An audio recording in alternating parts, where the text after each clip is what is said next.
26-year-old Shirley Vian lies face down on her bed. She has been bound and strangled. The detectives went out, and when they came back and reported, they said that there's a real possibility that the Shirley Vian case is connected to the Otero case. The Otero case refers to a nightmare from which Wichita had never recovered. In the winter of 1974, police walked into the worst crime scene Wichita had ever seen, its first quadruple homicide. Joseph and Julie Otero were found strangled to death in their split-level home. Their son, 9-year-old Joey, lay bound and strangled in the next room. In the basement, 11-year-old Josephine was found hanging from a pipe. Wichita police questioned 3 suspects in the Otero case before they were ever charged. Detectives were called to the public library and a letter found stuffed inside a book. This letter is very clear to tell us, you have the wrong people. You need to stop looking at them. You need to come back and focus your attention on me. I am the important one.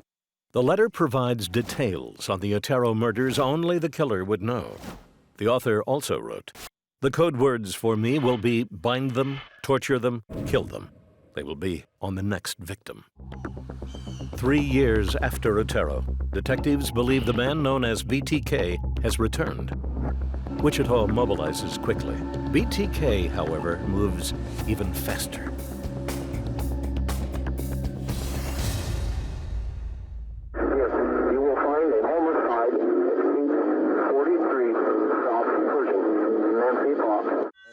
A team of detectives dispatches to the home of Nancy Fox and finds the 25-year-old bound and strangled with her own pantyhose. Semen is collected from her nightgown. He wanted to brag about it. He wanted to make sure that we, the police, found it undisturbed, and he wanted us to see his work and wanted us to realize the type of quote-unquote monster we were dealing with. The monster is a serial killer known to Wichita police as BTK. In his need for publicity, detectives see an opportunity to engage their killer in dialogue and perhaps catch him. The thought process was, we won't give him credit for it, with the idea that this will prompt a communications from him. And it did. On February 10th, 1978, Cake TV News leads its broadcast with a letter it has received from a killer who wants a little airtime. BTK began today's letter with a question. How many do I have to kill before I get a name in the paper or some national attention? In his 4-page letter to the news station, he lists 7 of his victims, 6 of whom are named. Victim number 5, however, is not. Well, we were confident that number 5 was Kathy. Kathy is 21-year-old Catherine Bright. 4 years earlier, Bright was found in her home, bound and stabbed 11 times. The murder's MO is pure BTK. We were probably the first people to use DNA in the United States, I think. He was able to send some of our samples back, and he was able to get a DNA profile off of it. The BTK profile is one of the first ever developed in a homicide investigation in the United States. Unfortunately, it is also of limited value to detectives. There was no searchable database or anything like that back then, but it was an opportunity that we had that we could positively eliminate someone with that profile. For more than 4 years, Ken Landwehr helps develop hundreds of leads, but never makes an arrest. Most of Wichita believes they have seen the last of BTK. Most of Wichita, however, is wrong. Wichita police confirm BTK is back. March 24th, 2004. Local news station KAKE leads its broadcast with a bombshell. After more than 25 years in apparent slumber, the monster known as BTK has awakened. A letter sent to the Wichita Eagle last week is believed to be from the serial killer. It was a single sheet of paper, 3 photographs, a driver's license, and there were some markings on the letter. The 3 photos are of a woman's dead body. The driver's license belongs to Vicki Wegerly, killed in her home in 1986, and suspected to be BTK's 8th victim. We're out here at the southeast corner of the parking lot at the Home Depot, and You see a row of vehicles here, and the next row over is where the employee had parked his truck. Dana Gouge is a Wichita homicide detective. On January 25, 2005, he is notified about a suspicious package. The package was actually in the back end of his truck, and that's where he found it. Scrawled on the outside of the package is the phrase BTK bomb. Thinking it may be a joke, the employee has opened the package. There are no explosives. Detectives accessed the store's surveillance videotapes. So there were hours of video on that day while he was working that had to be looked at in order to try to find anything that could be someone making a drop into his pickup truck. What detectives find is this: a parking lot surveillance tape recorded at 2:37 p.m. on a Thursday afternoon. On it, a black SUV approaches the pickup truck and appears to slow down. What you're seeing on this particular screen is a black Jeep that's entering the picture there, which will travel across the top of the screen and park next to that vehicle. An individual, it appears, gets out of the vehicle, the Jeep that parks next to the pickup truck, fools around outside of the vehicle, and then gets back into the Jeep and leaves the same way he came in. Police blow up images of the Jeep but are unable to ID a tag number. Still, they believe this might very well be a car owned by BTK. It is perhaps their best lead in almost 3 decades of trying. As some members of the task force work the vehicle angle, others investigate the contents of the so-called BTK bomb package. Inside of it, it had a doll and some jewelry, and it also had a note inquiring whether or not he could communicate with the police by floppy disk without us being able to trace it.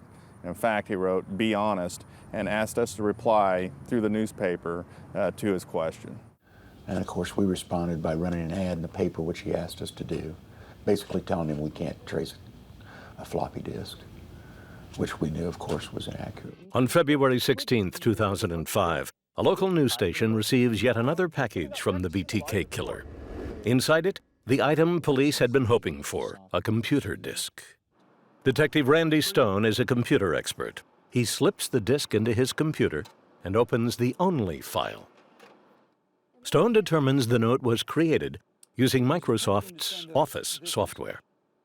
Knowing that Office has what's called metadata embedded in it, and that was what we were just looking at in the formatting. The software is registered to a specific user. In a matter of seconds, Detective Stone pulls up that name, as well as information on the author of the note itself. We could tell that it was somehow affiliated with Christ Lutheran Church and the Park City Community Public Library. And then the next thing we looked at was statistics, and it shows here that was last saved by Dennis.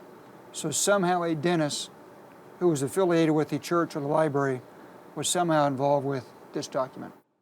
Stone jumps on the internet, searching for a Christ Lutheran Church in Wichita.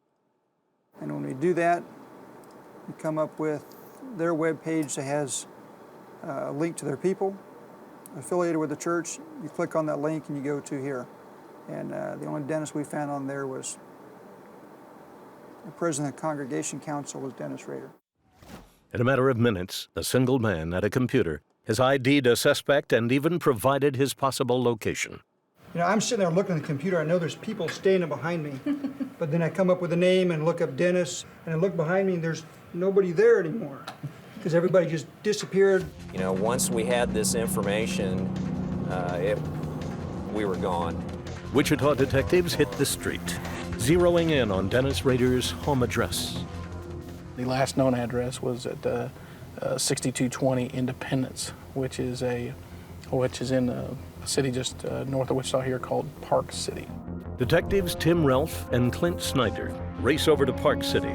Even before they stop the car, the pair get confirmation that Dennis Rader might actually be the killer known as BTK.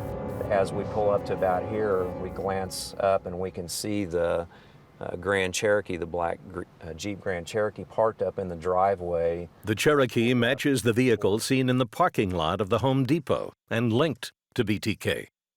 That was one of those pivotal moments that you just can't describe hardly. It's one of those moments in any investigation where you feel like, okay, this is it. we've got you. When you look at his lifestyle, I mean, he really didn't fit the profile of a serial killer. I mean, he blended in.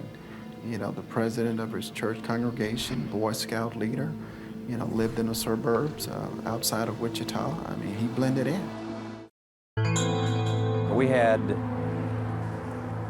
down here at this intersection to the left, we had all of our unmarked vehicles with the arrest team in place. On February 25th, 2005, the BTK task force waits for Dennis Rader to come home for lunch. And as he came down off of 61st Street and started down this street, the unmarked car with the lights in the grill came up behind him and put on their lights and stopped him right in this area here. And that's when Ray Lundeen from the KBI and Dana Gouge came up and made the arrest. 30 minutes after arresting Rader, Lieutenant Ken Landwehr and FBI agent Bob Morton sit down with their suspect. On the table before them, the computer disk traced back to Rader. Anyway, you can get out the DNA, right? You can't get out your DNA unless you've had a total blood transfer and lost every organ. It's there. He knew that DNA was, he had studied enough that he knew that that was going to be it. Landwehr and Morton want to talk about murder. Rader, however, wants to talk about the newspaper ad that was his downfall. Rex, it will be okay. A message planted by police for BTK and leading the killer to believe law enforcement could not trace his computer disk. I need to ask you. Sure. You like it? Because I was trying to catch you. I lied to you because I was trying to catch you. And he was incredulous to the fact that I wanted this to end. Say who you are. You're BTK. I'm BTK, basically, that was it. Who are you? Say it. I'm BTK. And after that, the floodgates just opened. Over the next 30 hours, Dennis Rader provides details on the BTK victims police knew about. Then he tells them about 2 more. Victims BTK never took credit for because they were neighbors. Dennis Rader describes 10 separate acts of murder and pleads guilty to each. Judge Gregory Waller sentences Dennis Rader to the maximum allowed, 10 consecutive life sentences at what is known in Kansas as a hard 40, a sentence of 40 years with no possibility of parole.